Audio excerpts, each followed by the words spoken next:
بسم اللہ الرحمن الرحیم۔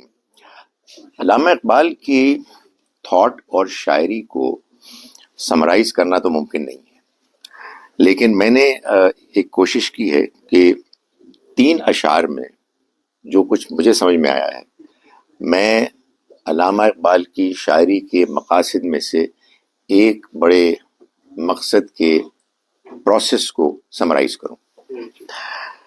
میرا خیال ہے کہ 3 بڑے کام علامہ نے کیے ہندوستان کے مسلمانوں میں۔ پہلا کام، ہم سوئے ہوئے مسلمانوں کو جگانا۔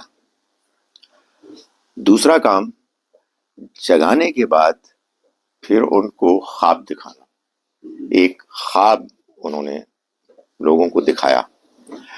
تیسرا کام، انہوں نے یہ بھی بتایا کہ یہ جو خواب ہے اس کے شرمندہ تعبیر ہونے کے راستے میں کیا مشکل ہے۔ پھر اس کے بعد انہوں نے اس مشکل کو حل کرنے کے لیے اپنی ایک ایفرٹ کی، اور ایفرٹ کرنے کے بعد انہوں نے چھوڑ دیا پھر اگلے لوگوں پر کہ آپ بھی تو کچھ کیجیے، اور کچھ لوگوں نے پھر وہ کرنے کی کوشش بھی کی۔ یہ میری گفتگو کی سمری ہے، انشاءاللہ گفتگو بھی اتنی ہی لمبی ہوگی۔ پہلا شعر جو میں سیمپل کے طور پہ بتا رہا ہوں کہ علامہ اقبال نے کیسے اس قوم کو جگانے کی کوشش کی، نوجوانوں کو۔ ایک ہی شعر ہے: کبھی اے نوجوان مسلم تدبر بھی کیا تو نے، وہ کیا گردوں تھا تو جس کا ہے ایک ٹوٹا ہوا تارا۔ میں آپ کو یقین دلاتا ہوں کہ میں نے اس کو کئی مرتبہ سنا اور پڑھا ہے، اور کئی مرتبہ میں کام کیا اس کو پڑھ کے اور سن کے۔ کانپ جاتا ہے آدمی، آنیسٹلی اتنی تاثیر ہے اس شخص کے کلام میں، اللہ جانے کہاں سے آئی ہے۔ میرا خیال ہے کہ یہ علامہ اقبال کا خلوص تھا، صرف ٹیلنٹ نہیں تھا۔ یعنی ان چند الفاظ میں اتنی جان ہے کہ آدمی واقعی رونگٹے کھڑے ہو جاتے ہیں۔ دوسری چیز، انہوں نے اس کے بعد جگانے کے بعد خواب دیکھا۔ کیا خواب دیکھا یہ آپ دیکھیے۔ کہتے ہیں کہ آنکھ جو کچھ دیکھتی ہے لب پہ آ سکتا نہیں، آنکھ جو کچھ دیکھتی ہے لب پہ آ سکتا نہیں، محو حیرت ہوں کہ دنیا کیا سے کیا ہو جائے گی۔ واو واو، محو حیرت ہوں کہ دنیا کیا سے کیا ہو جائے گی، شب گریزاں ہوگی آخر جلوہ خورشید سے، یہ چمن معمور ہوگا نغمہ توحید سے۔ واو، ہی از ڈریمنگ، یہ ہو جائے گا۔ کیا جان پیدا کی ہے اس شخص نے۔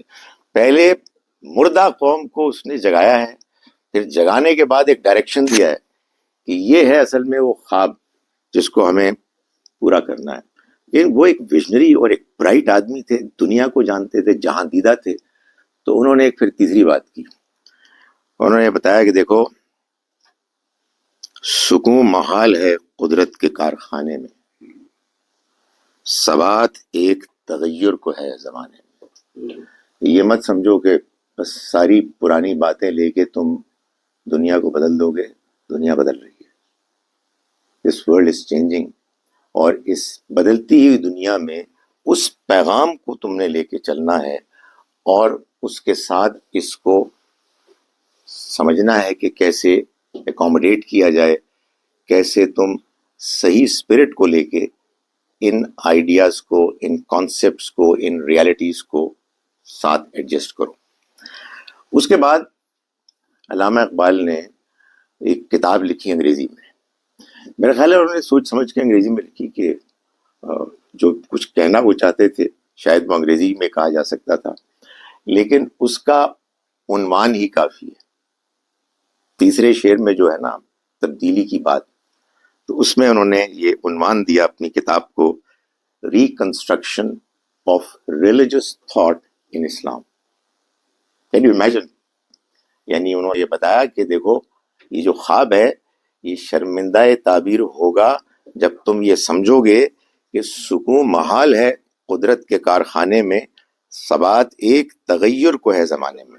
یعنی زمانہ جو ہے اگر اس میں کوئی چیز کانسٹنٹ ہے، یہ جو یہ مصرع، کوئی چیز اگر کانسٹنٹ ہے تو وہ تغیر ہے، تو یہ چینجز آئیں گی.